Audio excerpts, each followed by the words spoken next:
고요한 밤, 창가에 앉아 잠시 눈을 감아보십시오. 뺨을 스쳐 지나가는 부드러운 바람의 감촉이 느껴지시나요? 혹은 나뭇가지를 흔들며 내는 그 속삭임이 들리시나요?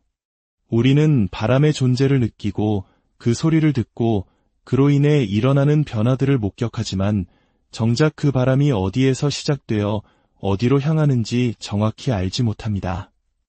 보이지 않지만 분명히 존재하며 우리의 통제를 벗어나 자유롭게 움직이는 이 바람 속에 우리 영혼의 가장 깊은 신비에 대한 놀라운 비유가 숨겨져 있습니다. 오늘 우리는 성경의 한 구절, 요한복음 3장 8절을 통해 거듭남이라는 우리 기독교 신앙의 핵심적인 주제를 깊이 탐구해 보고자 합니다. 잠시 후 시작될 말씀의 여정에 앞서 만약 이 이야기가 여러분의 마음에 울림을 준다면 구독과 좋아요를 통해 이 은혜의 소식을 더 많은 이들과 함께 나누는 복음의 통로가 되어주시길 부탁드립니다.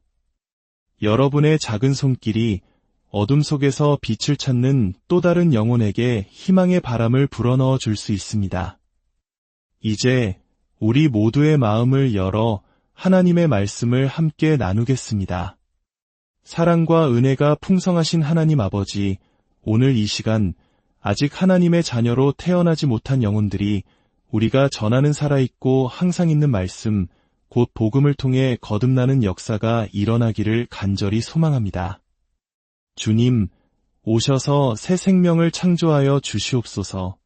또한 이미 거듭난 성도들에게는 그 놀라운 구원의 역사가 어떻게 일어났는지 성경적으로 더 깊고 온전하게 깨닫게 하사 하나님께 더 큰 영광을 돌리게 하시고 그리스도와 함께하는 삶의 여정에서 더욱 견고하고 흔들림 없는 믿음 위에 서게 하여 주시옵소서. 이 자리에 모인 우리 각자의 깊은 필요와 간구를 주님께서는 아십니다. 우리가 알지 못하는 방식으로 친히 만져주시고 치유와 겸손, 격려와 화해, 그리고 인도하심의 은혜를 부어주시옵소서. 우리 주 예수 그리스도의 이름으로 기도드립니다. 아멘. 오늘 우리의 이야기는 요한복음 3장 8절에 나오는 바람과 성령의 비유에 초점을 맞추려 합니다. 이 구절은 새 생명의 탄생, 즉 거듭남에 있어 성령의 자유로운 사역을 아름답게 묘사합니다. 이야기의 배경을 잠시 살펴보겠습니다. 때는 한밤중 니고데모라는 존경받는 유대인 지도자가 남들의 눈을 피해 조용히 예수님을 찾아옵니다. 그는 예수님이 하나님께로부터 오신 분임을 인정했지만 영적인 세계에 대해서는 깊은 무지 속에 있었습니다. 예수님은 그에게 단도직입적으로 말씀하십니다. 사람이 거듭나지 아니하면 하나님의 나라를 볼 수 없느니라. 이 대화 속에서 우리는 몇 가지 중요한 진리를 발견합니다. 첫째, 니고데모처럼 종교적으로 매우 경건하고 사회적으로 존경받는 사람이라 할지라도 거듭나지 않았다면 하나님 나라와는 상관이 없을 수 있다는 사실입니다. 종교적인 행위나 지식이 구원을 보장하지 못합니다. 둘째, 거듭남은 선택사항이 아닌 하나님 나라에 들어가기 위한 절대적인 필수 조건이라는 것입니다. 어떤 다른 방법으로도 대체될 수 없는 모든 인간에게 반드시 일어나야 하는 영적인 재탄생입니다. 셋째, 이 거듭남은 물과 성령으로 이루어진다고 예수님은 설명하십니다. 여기서 물은 단순히 세례의식을 의미하는 것을 넘어 에스겔 36장에 예언된 것처럼 우리의 죄와 더러움을 씻어내는 영적인 정결함을 상징합니다. 즉, 거듭남의 과정에는 죄로부터의 깨끗함과 성령을 통한 새 생명의 부여라는 두 가지 핵심 요소가 모두 포함됩니다. 넷째, 육으로 난 것은 육이요, 영으로 난 것은 영이니라는 말씀처럼 우리의 첫 번째 출생, 즉 육적인 출생은 타락하고 죄에 물든 본성을 낳을 뿐입니다. 영적으로 죽어있는 상태인 것이죠. 오직 두 번째 출생, 성령을 통한 영적인 출생만이 우리에게 영원한 생명을 줄 수 있습니다. 그렇다면 이 새 생명은 어디에서 오며 어떻게 우리 것이 될까요? 요한일서 5장은 하나님이 우리에게 영생을 주신 것과 이 생명이 그의 아들 안에 있는 그것이니라 라고 증언합니다. 성령께서는 우리를 그리스도와 연합시키심으로써 이 생명을 우리에게 주십니다. 그리고 그 연합은 믿음이라는 통로를 통해 이루어집니다. 예수께서 그리스도이심을 믿는 자마다 하나님께로부터 난 자니라는 말씀처럼 당신이 지금 예수를 믿고 있다면 그것은 당신이 이미 하나님으로부터 거듭났다는 가장 확실한 증거입니다. 거듭남과 믿음은 분리할 수 없는 동시에 일어나는 하나님의 신비로운 역사입니다. 이제 오늘의 핵심 구절인 요한복음 3장 8절을 깊이 묵상해 보겠습니다. 바람이 임의로 불매 내가 그 소리는 들어도 어디서 와서 어디로 가는지 알지 못하나니 성령으로 난 사람도 다 그러하니라. 예수님께서는 성령의 사역을 바람에 비유하십니다. 이 비유 속에서 우리는 거듭남의 신비에 대한 4가지 중요한 통찰을 얻을 수 있습니다. 첫째, 바람이 임의로 분다는 말씀입니다. 임의로라는 말은 바람이 자신의 의지대로 자유롭게 분다는 뜻입니다.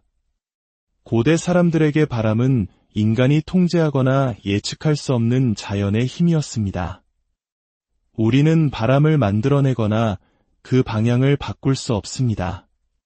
마찬가지로 우리를 거듭나게 하시는 성령의 역사 또한 전적으로 그분의 자유로운 의지에 달려 있습니다.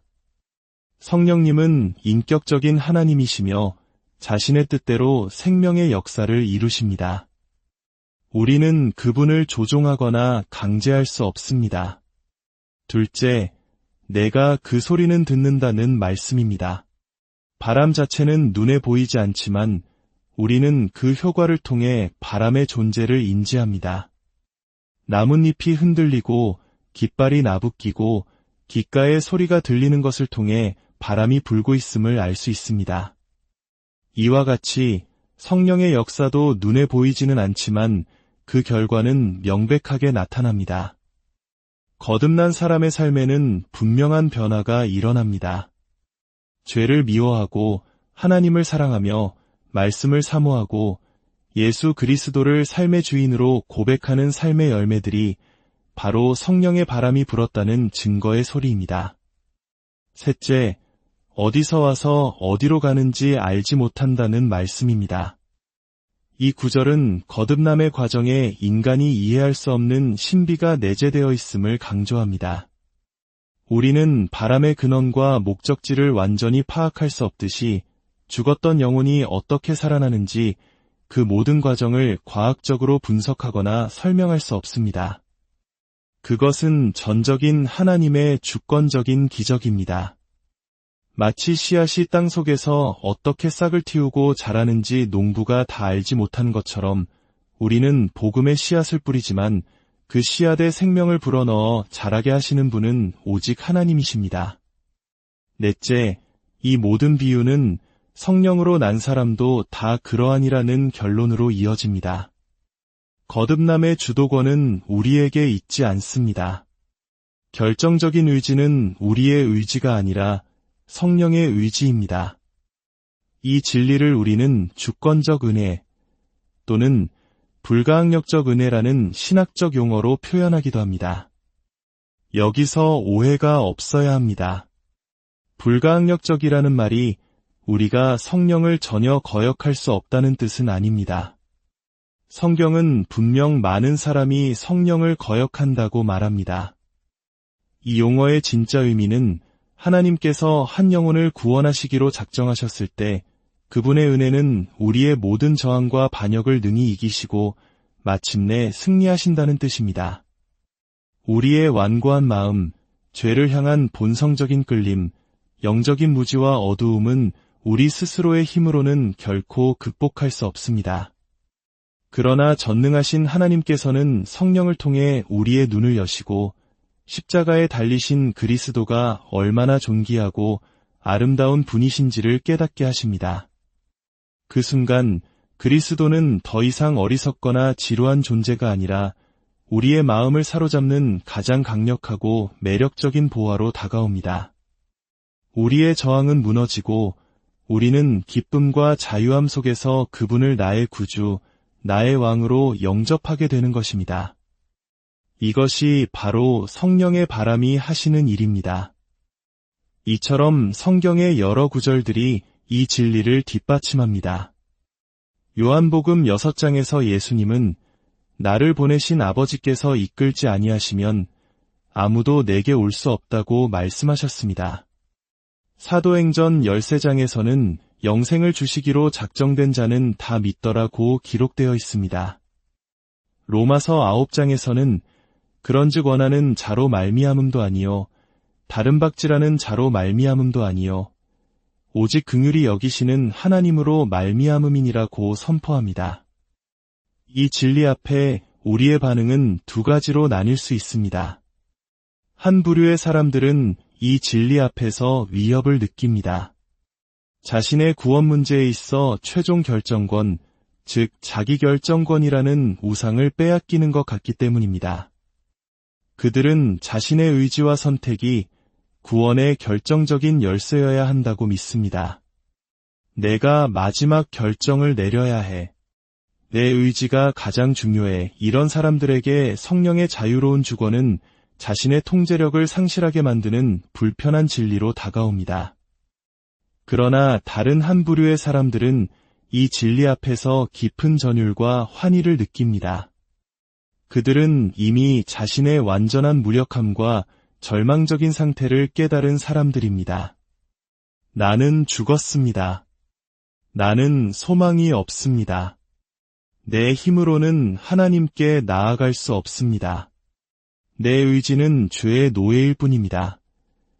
이렇게 자신의 영적 파산을 정직하게 고백하는 사람에게 하나님께서 친히 그 모든 장애물을 뚫고 찾아오셔서 구원하신다는 소식, 바람처럼 자유로우신 성령께서 나를 살리신다는 이 소식은 세상 그 무엇과도 비교할 수 없는 가장 복되고 감격스러운 소식입니다. 죽은 시체에게는 격려나 권유가 필요하지 않습니다. 오직 생명의 선포만이 필요할 뿐입니다. 여러분은 어느 쪽에 속하십니까? 혹시 여전히 자신의 힘과 가능성을 의지하고 있지는 않습니까? 아니면 자신의 절망적인 상태를 인정하고 오직 하나님의 주권적인 은혜만을 간절히 바라고 있습니까? 예수님께서는 니고데모의 혼란스러운 얼굴을 보시고 논의의 방향을 바꾸십니다. 그분은 우리의 내면을 파고드는 분석에서 눈을 돌려 우리가 바라보아야 할 단 하나의 대상을 제시하십니다. 모세가 광야에서 뱀을 든 것 같이 인자도 들려야 하리니 이는 그를 믿는 자마다 영생을 얻게 하려 하심이니라. 성령께서 하시는 일의 궁극적인 목적은 우리로 하여금 우리 자신을 들여다보게 하는 것이 아닙니다. 내 안에 거듭남의 증거가 있는가를 찾기 위해 내면을 파고드는 것은 종종 더 큰 혼란과 절망으로 우리를 이끌 뿐입니다. 성령의 사역은 우리의 눈을 열어 우리 밖의 대상, 바로 십자가 위에 높이 들리신 예수 그리스도를 바라보게 하는 것입니다. 성령의 바람이 당신의 삶에 불어오기를 원하십니까? 그렇다면 무엇을 해야 할까요? 대답은 간단합니다. 십자가에 달리신 예수님을 바라보십시오.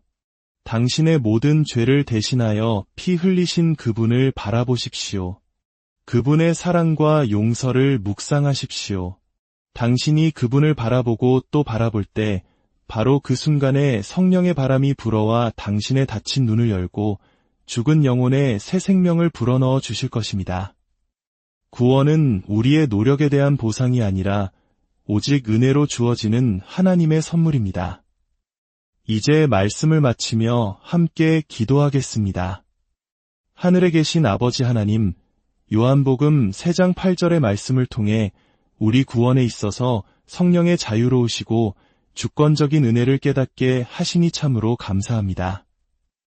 이 자리에 있는 모든 이들이 자신의 영적인 무력함과 절망을 깊이 깨닫게 하시고 그리하여 바람처럼 자유롭게 역사하시는 하나님의 은혜의 소식이 얼마나 복된 소식인지를 마음 깊이 느끼게 하여 주시옵소서. 주님, 오셔서 우리의 눈을 열어주십시오. 십자가의 그리스도를 바라보게 하시고 그 안에서 참된 생명과 자유를 발견하게 하여 주시옵소서. 하나님의 크신 은혜와 평강이 이 말씀을 듣는 모든 분들의 삶과 가정 위에 충만히 임하시기를 우리 주 예수 그리스도의 이름으로 간절히 축복하며 기도합니다.